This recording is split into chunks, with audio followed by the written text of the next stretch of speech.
Huge challenges remain, but we cannot close the door on diplomacy, and we cannot rule out peaceful solutions to the world's problems. We cannot commit ourselves to an endless cycle of conflict. And tough talk and bluster may be the easy thing to do politically, but it's not the right thing for our security. Israel will be safer, the region will be safer. Iran's 20% uranium will be destroyed. Therefore, they are safer. We have just rewarded very bad and dangerous behavior. So think about what this agreement does. It says you can continue to enrich. That's what the Iranians believe. And they have made no changes in the development of their nuclear weapon program. And I can tell you that with a high degree of certainty. It's really hard to watch the President and the Secretary of State and not think how they cannot be embarrassed by this deal. Think about this. For half a dozen times, the Security Council has passed resolutions which said Iran has to stop all enrichment, otherwise there will be no change in the sanctions, no relief, which means 6 times China and Russia, not exactly hardliners on Iran, have signed on to this. And what is the result of this agreement? Iran retains the right to enrich. It continues to enrich during the 6 months.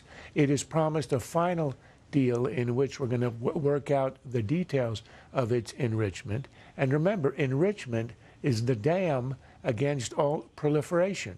Once a country anywhere can start to enrich, there is no containing its nuclear capacity. So it undermines the entire idea of non-proliferation, and it grants Iran a right it's been lusting for a decade. That's why there was so much jubilation in Tehran over this. Second, there's a relaxation of sanctions, which have really caused the Iranians to hurt, to worry about the stability of the regime, and to come and negotiate. What happens on sanctions? There's going to be a huge infusion of cash, which can reduce the inflation, can alleviate the shortages. Already the rial, the currency, jumped 3% instantly as a result of this agreement. This is a huge relief for the Iranians, and it can only increase over time. What do we get in return? I just heard the Secretary of State say we're going to get a destruction of the 20% uranium. That is simply untrue. What's going to happen is that the 20% enriched uranium is going to be turned into an oxide, so it's inoperative. That process is completely chemically reversible, which means Iran holds on to its 20% uranium and can turn it into active stuff any time it wants. This is a sham from beginning to end. It's the worst deal since Munich. It stops the most sensitive and dangerous kind of enrichment, 20% enrichment, the fastest path to a bomb that Iran currently has. That's stopped. The stockpile of 20% goes down to 0 during this 6-month period. The 3.5% enrichment, that's at a lower level, that stockpile can't grow any bigger than it is today. The key thing is that the 3 paths that Iran has to a bomb, 20% enrichment, 3.5 with advanced centrifuges, and this plutonium reactor that people are concerned about at Iraq, all of those are stopped in their tracks. Charles. It is not so. Look, what we're getting on the 20%, I explained. Now, you noticed how he said for 6 months it's inactive. Well, that means it's temporarily inactive, but they are holding on to it. In fact, the negotiations that we were talking about a couple of years ago, they were speaking about removing the highly enriched uranium and putting it in France or in Russia. There's no removal.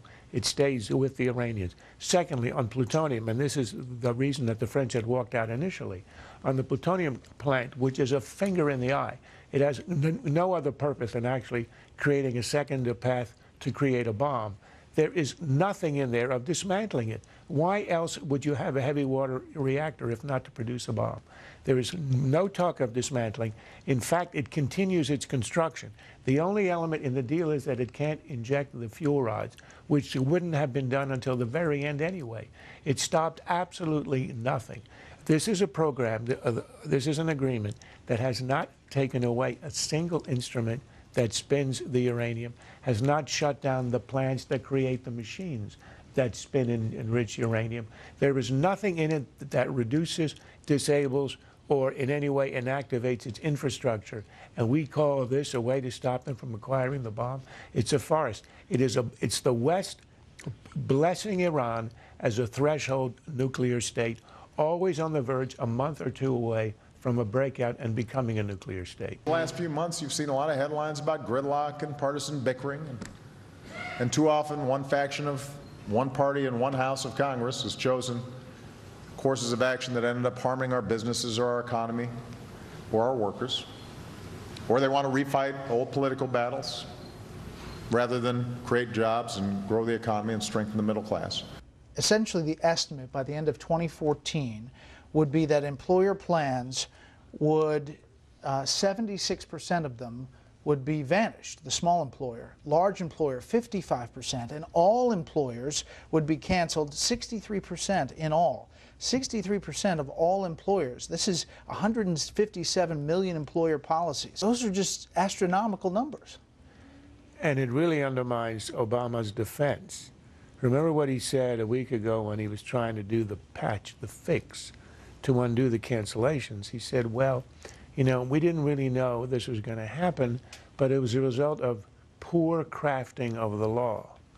Now, in fact, what it was is a result of the fundamental principle of the law, that everybody in the administration, in the White House, and even among many Republicans who argued in public with him, like Eric Cantor in the meeting that they had in January 2010 on camera, what they knew, which was the principle of the plan was you subsidize the uninsured by kicking people off their plans who have them and like them, and making them pay excessively for stuff they don't need, like lactation services, which, you know, I don't really need now. Perhaps I did 30 years ago, but I don't now.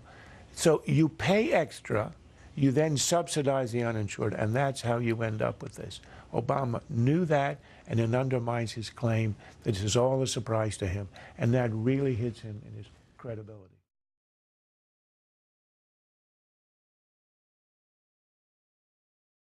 This has been a Sunfish production.